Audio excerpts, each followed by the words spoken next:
आज मेरी नज़म का शीर्षक है माँ और ममता।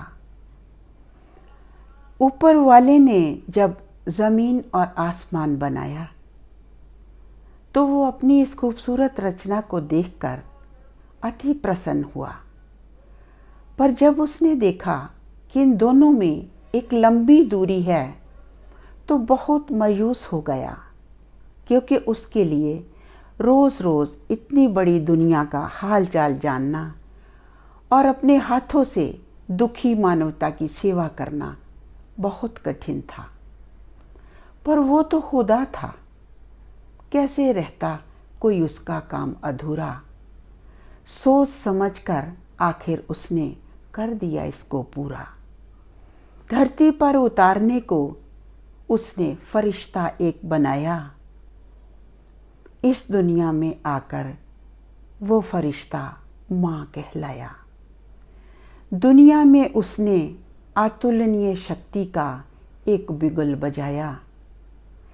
विराट पर्वत भी जिसके आगे नतमस्तक हो जाते, समंदर जिसके रास्तों से पीछे हट जाते, अंधेरे खुद जिसको मंजिलों तक ले जाते, छाले जिसके पैरों से डरते और कांपते, मौसमों की हस्तियाँ जिसके आगे हाथ मलती, धुंध की चादर और पसीने की धार से वह माँ कहाँ डरती। वही तो ऋषि मुनियों की जननी है, वही तो ऋषि मुनियों की जननी है। इसीलिए वो झुककर उसे सलाम करते हैं, क्योंकि वो जानते हैं कि उसकी पवित्रता, असहनीय पीड़ा और तपस्या बहुत निराली है। वही तो इंसान को खुदा से मिलाने वाली है।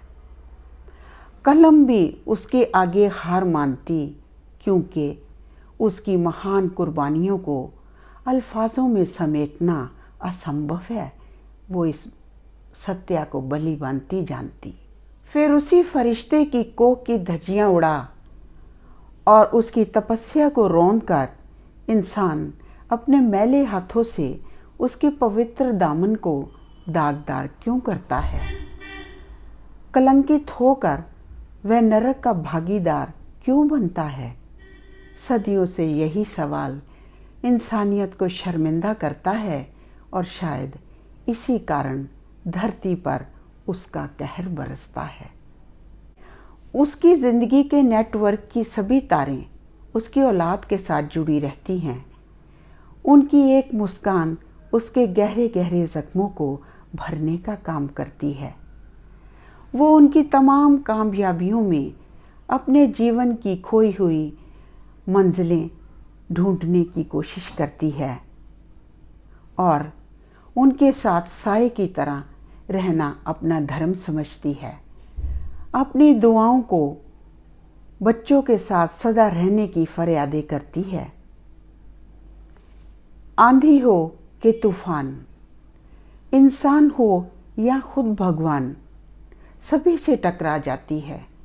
यहाँ तक कि बुढ़ापे की कमज़ोर दहलीजों पर खड़ी जब कभी भी अपनी औलाद की आंख में आंसू देखती है तो वह छड़ी पकड़ना भूल जाती है और किसी जवान शेर की तरह खड़ी होकर अपनी कांपती हुई बाहें फैलाकर यही दोहराती है कि माँ अभी तेरी जिंदा है। क्या बात है, तू क्यों परेशान है। बूढ़ी तो माँ हुई है, ममता तो अभी जवान है। वाह माँ वाह, तू कितनी महान है। खुदा को किसी ने कब देखा है, बस तू ही धरती का भगवान है। नमस्कार।